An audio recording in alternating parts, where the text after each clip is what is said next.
Baik, assalamualaikum warahmatullahi wabarakatuh. Shalom, namo buddhaya, salam sejahtera bagi kita semuanya. Merdeka.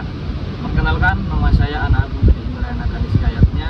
Saya Maulana Brian, kami dari Fakultas Hukum Untak Surabaya. Kami saat ini lagi berada di gedung DPR, yaitu gedung bersejarah bagi mahasiswa-mahasiswa. Kami saat ini sedang magang kuliah kerja praktik. Ya, teman-teman ketahui negara memiliki lembaga-lembaga yang istilahnya pelengkap daripada suatu negara tersebut. Indonesia memiliki 3 lembaga yang sangat penting menjadi fondasi berdirinya suatu negara, yaitu ada 3 yang biasa disebut sebagai trias politika. Yang pertama legislatif, yudikatif, dan eksekutif. Dan saat ini kita berada pada lembaga legislatif, yaitu Dewan Perwakilan Rakyat Republik Indonesia. Mari teman-teman ikuti keseruan kegiatan dan juga beberapa agenda rapat dan juga kegiatan kami. Mari ikut bersama kami. Oke, see you. Ya, saat ini kita berada di ruang rapat paripurna yang mana biasanya di sini berkumpul 580 anggota DPR RI untuk mengesahkan undang-undang. Ya, kita bisa lihat teman-teman, ini adalah tampak daripada ruang rapat paripurna.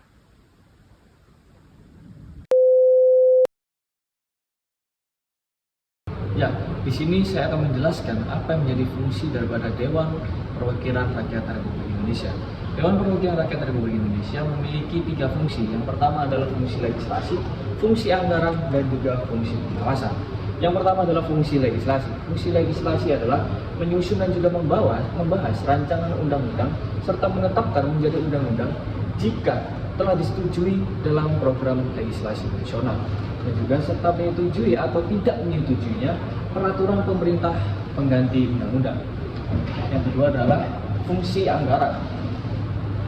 Dewan Perwakilan Rakyat Republik Indonesia menyetujui rancangan undang-undang terhadap APBN dan juga menindaklanjuti hasil pemeriksaan keuangan negara yang disampaikan oleh Badan Pengawas Keuangan.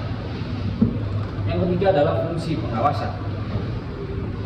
Dewan Perwakilan Rakyat Indonesia memiliki fungsi pengawasan dengan mengawasi terhadap pelaksanaan undang-undang dan juga APBN dan juga kebijakan yang diambil oleh pemerintah. Ya, setelah kita menjelaskan fungsi daripada DPR, saat ini kita beranjak pada hak daripada DPR. Yang pertama ada hak interpelasi, yang kedua ada hak angket, yang ketiga ada hak menyatakan pendapat. Pertama, hak interpelasi, yaitu hak untuk meminta keterangan kepada pemerintah mengenai kebijakan pemerintah yang penting dan strategis serta berdampak luas. Yang kedua adalah hak angket, yaitu hak untuk melakukan penyidikan terhadap pelaksanaan undang-undang atau kebijakan pemerintah yang penting dan strategis serta berdampak luas. Yang ketiga adalah hak menyatakan pendapat. Hak menyatakan pendapat adalah hak untuk menyatakan suatu pendapat atas kebijakan pemerintah atau kejadian luar biasa yang terjadi di tanah air.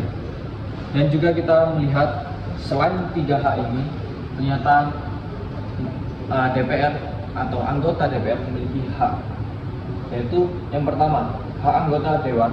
Yang pertama adalah mengajukan usul rancangan undang-undang. Yang kedua ada mengajukan pertanyaan. Yang ketiga ada menyampaikan usul serta pendapat. Yang keempat ada memilih dan dipilih. Yang kelima ada membela diri. 6 mendapatkan imunitas, mendapatkan protokoler, mendapatkan keuangan dan administrasi. Yang ke-10 mengusulkan dan memperjuangkan program pembangunan daerah pemilih. Yang ke-11 ada melakukan sosialisasi terhadap undang-undang. Ini merupakan hak dari Dewan Perwakilan Rakyat beserta anggota Dewan.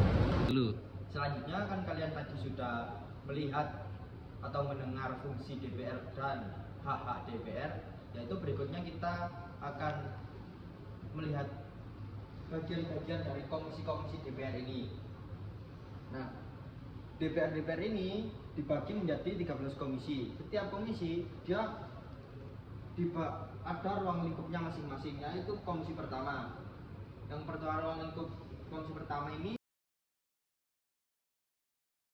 yang kedua ruang lingkup komisi 2. Kemudian pada 24 Januari 2025 kami menerima surat dari Kementerian Keuangan dan berisi efisiensi anggaran Kemendikbudrismen sebesar 8,03 triliun rupiah, sehingga alokasi total berubah dari 33. Komisi 3 yaitu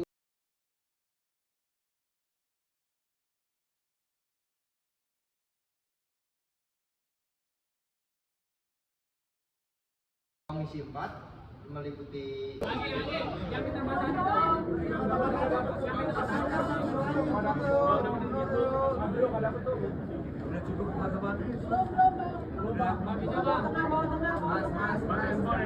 Komisi 5 infrastruktur. Ada iklan judi online semua, ada Instagram, ada iklan judi online semua, dan pornografi. Bahkan sekarang iklan WTS, maaf. Komisi 6 makan sehat ya. Baik, saya kira itu sebelum saya akhiri, saya berikan apresiasi di sini ada Direktur Garuda yang baru. Selanjutnya, ayo. Kita ke Komisi 7. Apa saja ruang lingkupnya? Yaitu Komisi 7 meliputi. Ketika efisiensi tadi nggak bisa bergerak nih, anggaran BDR dia cuma di situ, diblokir efisiensi, tapi nggak bisa kemana-mana. Jadi kalau mau lari ke MBG juga nggak bisa, karena itu masih anggaran dari karena harus memenuhi 20%.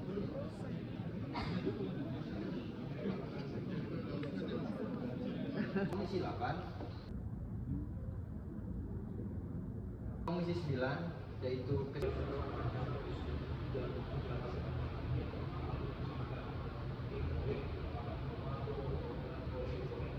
Komisi 10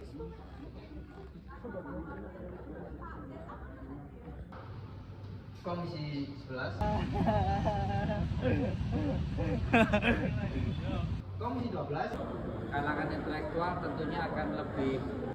ya, komisi terakhir Perwakilan rakyat, saudara-saudara wajib bersumpah atau berjanji menurut agama masing-masing.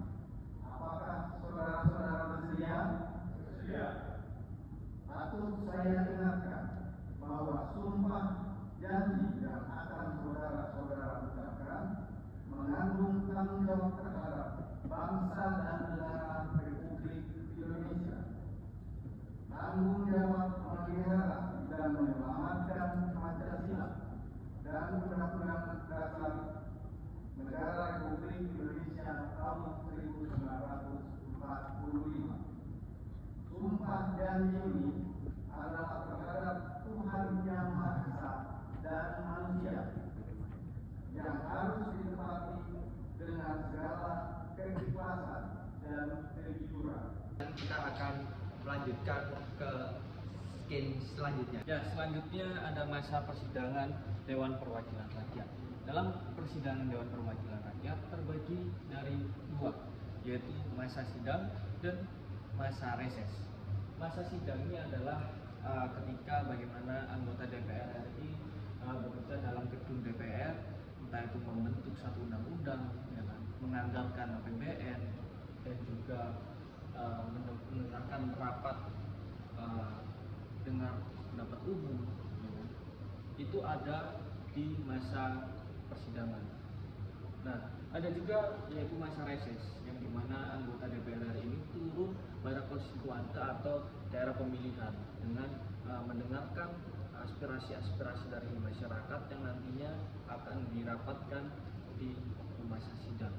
Jadi setelah masa reses, ya kan, Dewan Perwakilan Rakyat mendengarkan aspirasi daripada masyarakat. Setelah itu dilanjutkan ke masa persidangan yang nantinya akan dibentuklah suatu undang-undang atau merancang atau merevisi undang-undang ataupun mendengarkan suatu pendapat dengan atau suatu rapat dengan pendapat umum seperti itu.